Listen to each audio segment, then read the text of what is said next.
Maya's phone vibrated on the nightstand, pulling her from a deep sleep. She groaned, reaching for it with one hand, and squinted at the screen. Unknown number. Oh, spam.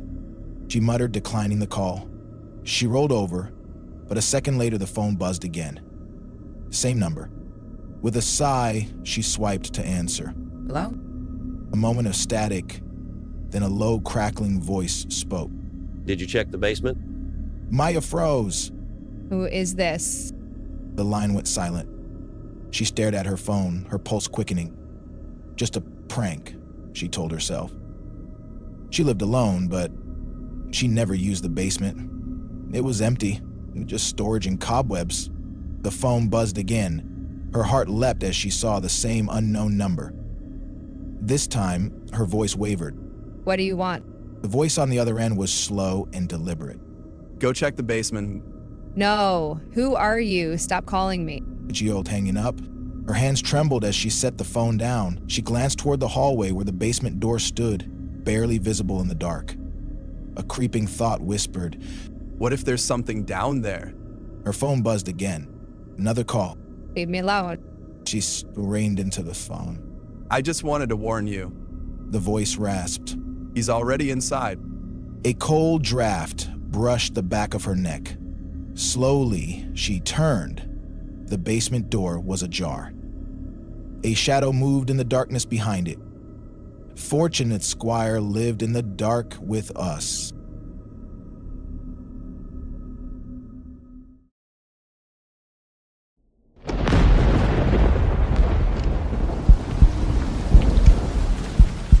Mia was used to being home alone. At 18, she often watched over the house while her parents traveled for work. This time, they were gone for the weekend, and Mia was looking forward to a quiet night. She made some popcorn, curled up on the couch, and started watching her favorite thriller. The house was eerily silent except for the sound of the TV. Every so often, she heard the creaks and groans of the old wooden floors as they settled. But she told herself it was nothing, just the house. Around midnight, Mia decided to head to bed.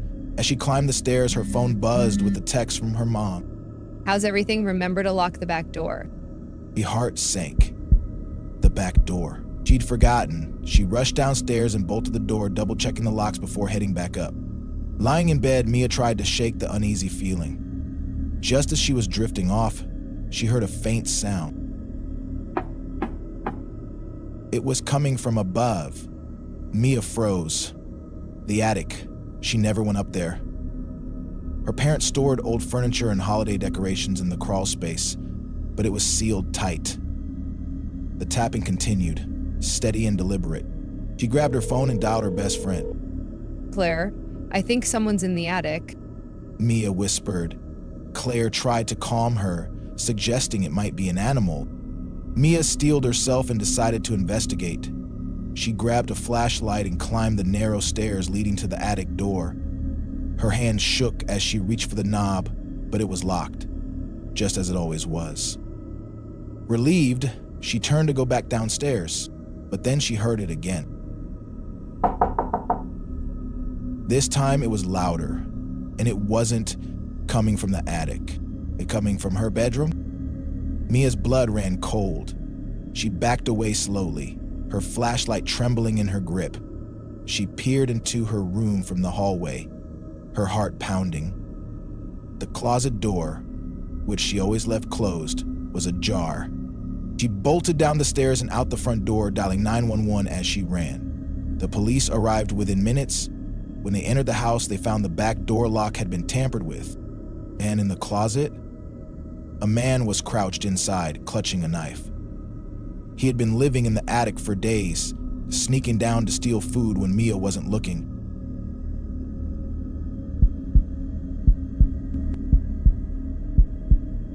Anna was home alone for the weekend while her parents attended a wedding out of state.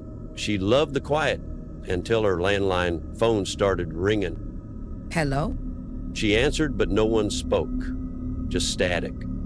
She shrugged it off as a prank and hung up. But the calls kept coming. Every 20 minutes, the same static. By the third call, Anna was fed up. Who is this? She demanded.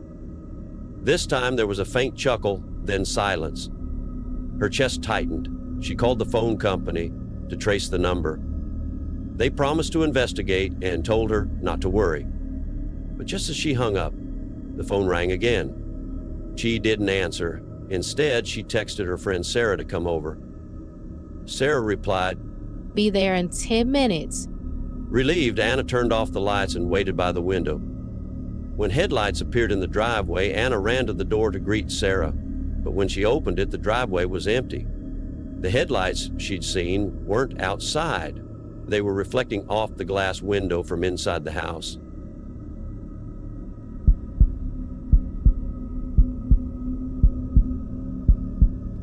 Jason had always been paranoid about locking doors and windows before going to bed. That night was no different. He triple-checked the locks before climbing into bed. Around 2 a.m., a faint sound woke him up, a soft creak like the groan of a floorboard. He sat up, heart racing, and listened intently. Silence. Jason tried to convince himself it was just the house settling, but his instincts told him otherwise. Grabbing his phone, he activated the flashlight and scanned the room. Nothing. He ventured out into the hallway, checking each room as he went. Living room? Empty. Kitchen? Empty. The windows were all still locked. Relieved, he headed back to his bedroom. That's when he noticed it. The window in his room was wide open. Jason froze. He was certain he'd locked it. The curtains billowed slightly in the breeze. Slowly, he approached, his flashlight trembling in his hand. As he reached the window, he saw it. A faint handprint on the glass, fresh and glistening in the moonlight. Panicked, Jason spun around, his flashlight sweeping the room. He was alone.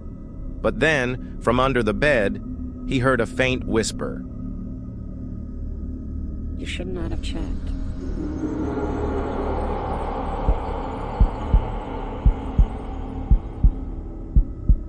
Ella hated her basement. It was old, dark, and the single light bulb hanging from the ceiling flickered constantly. But when the power went out one stormy evening, she had no choice but to venture downstairs to check the circuit breaker. With her flashlight in hand, she descended the creaky wooden stairs. Each step echoed ominously. She found the breaker box and flipped the switches. Relief washed over her as the lights in the house came back on. As she turned to leave, her flashlight caught something odd. A small, dusty shoe print on the basement floor. It wasn't hers. Her chest tightened as she realized the shoe prints led to a corner of the basement where an old storage cabinet stood. The cabinet door was slightly ajar. Heart pounding, Ella approached it. Her shaking hand reached for the handle, but she stopped short when she heard it, a faint rustling inside. He dropped the flashlight and bolted upstairs, slamming the basement door behind her. She locked it and called the police. When they arrived, they found the basement empty except for the cabinet. Inside was a nest of blankets, food wrappers, and a notebook filled with pages of incoherent scrawls. At the bottom of the last page, in jagged writing, were the words, "She hasn't seen me yet."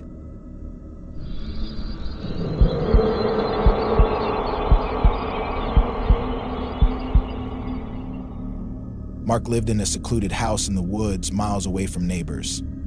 On this particular night, he was alone, relaxing in the living room. The large picture window gave him a view of the moonlit forest, but the darkness outside always unnerved him.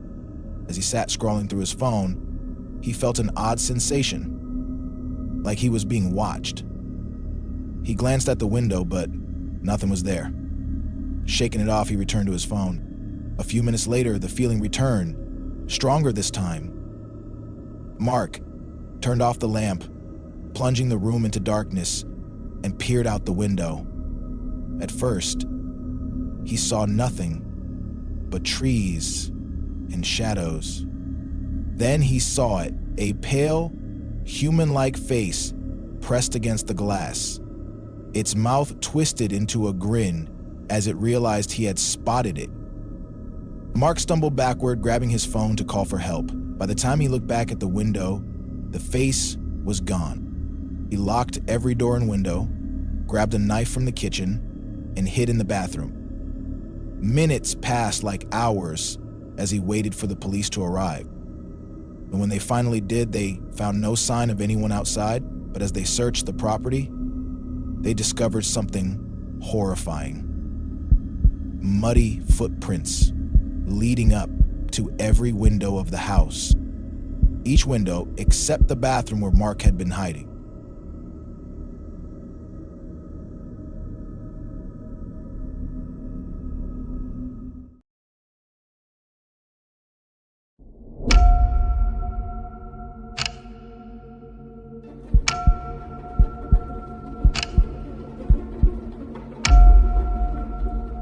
It started with small things. A faint tapping sound at the window late at night. A fleeting shadow moving just beyond the corner of her eye. Sarah lived alone on the outskirts of town, her house bordered by an old, dense forest. She dismissed the incidents as her imagination playing tricks on her. Until one night, at exactly 3 a.m., she woke to the unmistakable sensation of being watched. Her bedroom window, previously shut and locked, was open. A cold draft sent shivers down her spine. With trembling hands, she reached for her phone to call the police, but it slipped from her grasp and fell to the floor. When she bent to pick it up, she caught sight of something horrifying. A pale, featureless face pressed against the glass. Its hollow, empty eyes seemed to bore into her soul. She screamed, scrambling to the door, but when she glanced back, the window was shut tight. No sign of anything amiss. The next morning, the police found muddy footprints leading from her backyard into the woods. They stopped abruptly at a tree with a crude carving, a face, identical to the one she had seen.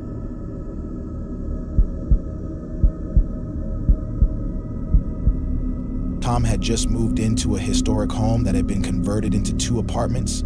The upstairs was his, and the basement was rented out to an older gentleman named Mr. Beyond.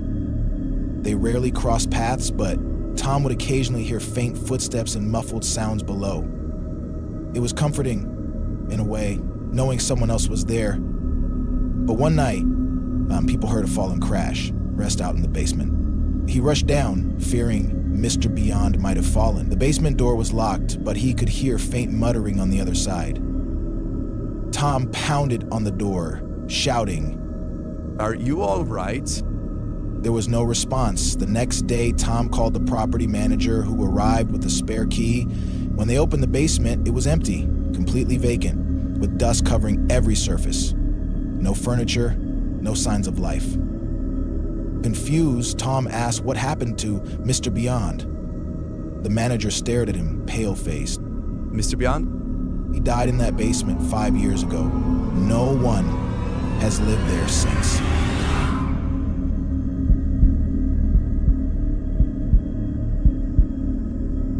Victor was a cab driver who often worked the night shift, ferrying drunken revelers and exhausted workers across the city. One rainy evening, he picked up a woman in an old-fashioned dress, her face hidden by a lace veil. She handed him an address on a piece of paper and asked him to drive. The ride was eerily silent. Every time Victor glanced in the rearview mirror, the woman was staring directly at him. Her face was pale, her eyes wide and unblinking. When they arrived at the destination, a crumbling, abandoned house. She whispered, Thank you. and stepped out.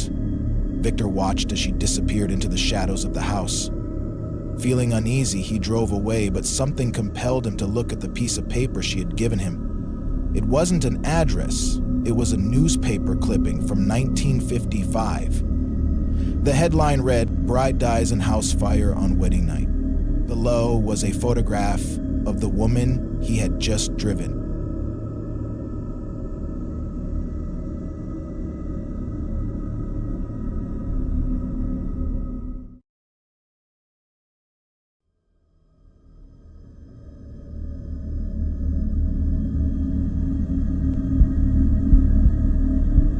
A food delivery driver in a small town shared this eerie experience. One night, while delivering a late-night order to a secluded home, they noticed something strange.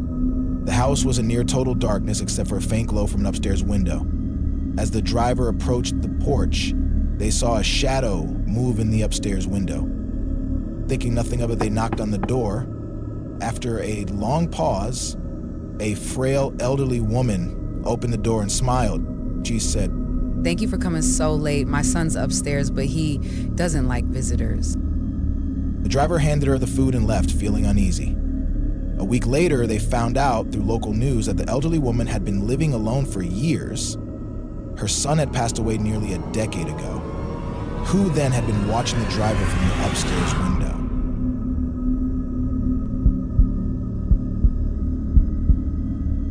A driver working for a major food delivery service got a request for delivery to a house deep in the countryside. The instructions simply read, Please come to the back door. Already uneasy about the isolated location, they arrived to find the house in near darkness. As they approached the back door, they heard faint, whispered voices. They knocked, but no one answered. Suddenly, the door creaked open slightly, but no one was there. A voice from the darkness inside said, Come in and leave the food on the table. The driver refused to enter and left the food on the porch. As they walked back to their car, they heard heavy footsteps running toward the door. Without looking back, the driver jumped into their car and sped off. Later, they reported the incident to the service. They were told that other drivers had also complained about the same address, but no one could confirm who actually lived there.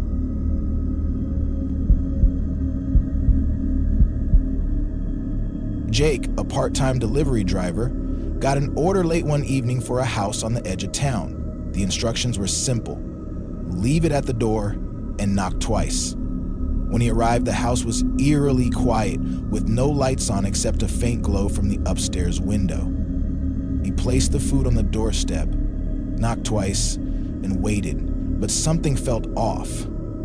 The night was too still, and the house looked almost lifeless. Suddenly, he noticed the upstairs curtain shift, as if someone was watching him. Hello? Jake called out, but no one answered. He decided to leave, but as he got into his car, his phone buzzed. The app showed a message from the customer. You didn't knock. Please come back and do it properly. Confused, he glanced at the house. The food bag was gone. Feeling a chill run down his spine, Jake sped away and reported the incident to the app. A week later, he found out the house had been abandoned for years.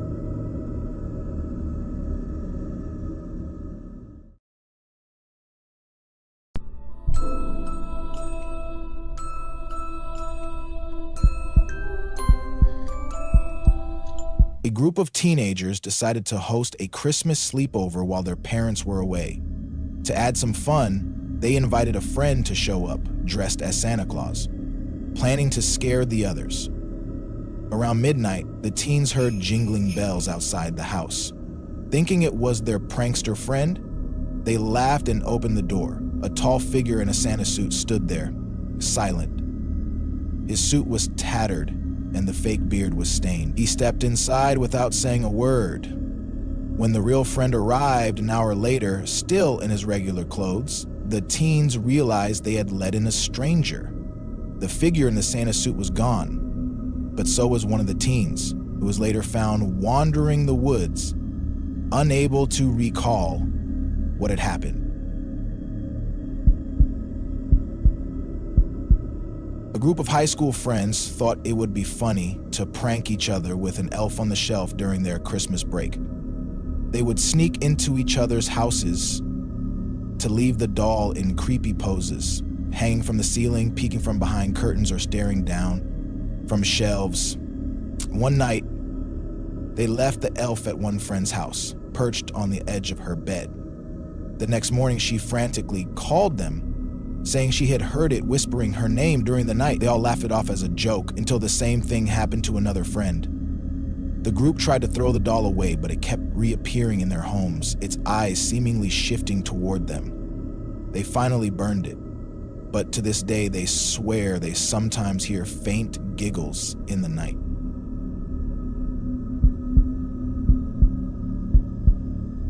On Christmas Eve, 3 teenagers were hanging out in their small town, bored and looking for something to do. As they walked down a quiet street, they heard Christmas carolers singing in the distance. Following the sound, they saw a group of people dressed in old-fashioned clothes singing under a street lamp, singing The Carolers. The carolers joined the group and listened for a while, but the carolers' faces seemed eerily blank. When the teenagers tried to speak to them, they received no response. Suddenly, the singing stopped and the carolers all turned to stare at the teens. Terrified, the teenagers ran home. Later, they learned that decades ago, a group of carolers had been hit by a car on that very street. And every Christmas Eve, their spirits returned to sing their unfinished song.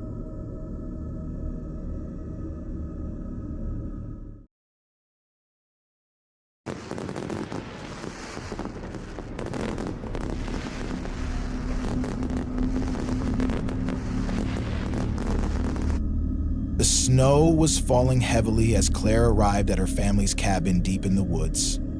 It was a New Year's tradition to spend the evening there, away from the world, reminiscing on the past year and toasting to the future. This year was different, though. It was the first without her parents. They had passed away suddenly in a car accident months earlier, and Claire almost canceled the trip. But tradition was tradition, and it felt wrong to break it.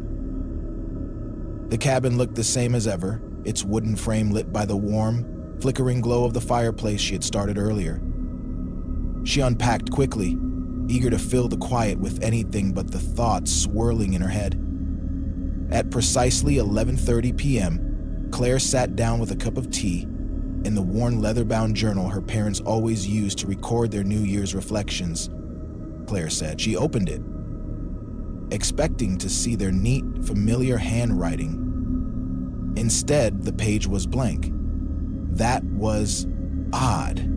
Her parents were meticulous about keeping traditions alive. She flipped back through previous years. The entries were intact, filled with joy, hopes, and dreams. But the latest page, dated December 1st, 2024, bore no marks. A soft knock came from the door. Claire froze. No one should have been out here. The cabin was miles from civilization, and the snowfall would have made travel impossible. The knock came again, louder this time. Who's there? Claire called, her voice trembling. No answer! She grabbed the poker from the fireplace, holding it tightly as she moved to the window. The snow was pristine, unmarked by footprints, yet the knocking grew insistent, now accompanied by a faint, ringing sound, like a bell being rung far in the distance. Claire's pulse quickened. She swung open the door, but no one was there. Only the howling wind and the darkness beyond. When she returned to the journal, she gasped. The blank page was no longer empty. Words had appeared, scrawled in jagged, uneven handwriting. Do not stay for midnight. The fire flickered violently and the room grew cold. Claire slammed the book shut, her hands trembling. She checked the clock. 11:45 p.m. Outside, the bells ringing grew louder, as if drawing nearer. Claire tried to convince herself it was a trick of the wind, a figment of her imagination. Then she heard the footsteps. They were heavy, deliberate, crunching on the snow-covered porch. Her breath hitched as she stared at the door, the poker gripped tightly in her hand. A voice, low and guttural, seeped through the wood. Let me in. Claire backed away, her heart pounding. Who are you? I've come for the bell. The voice answered, its tone as hollow as an empty grape. She looked at the clock again. 11:55 p.m. The bells tolling had become deafening, a relentless clanging that reverberated through her skull. She realized it wasn't coming from outside. It was coming from within the cabin. Claire turned toward the fireplace, and there it was. A massive, ancient bell hanging where her parents' mantel clock used to be. The surface was dark, etched with symbols she didn't recognize. It rang again, and her vision blurred. She stumbled forward, covering her ears, but the sound pierced through her flesh and bone. The voice came again, closer this time, though the door had not opened. Let me in, Claire. No. She screamed, her voice drowned out by the bell's relentless tolling. The journal flew open on its own, its pages flipping wildly until they stopped at the entry for this year. New words appeared, burning themselves into the paper. Too late. The clock struck midnight. The door burst open and a shadow flooded the cabin. Claire's scream was swallowed by the sound of the final toll, the bell echoing one last time before the cabin fell silent.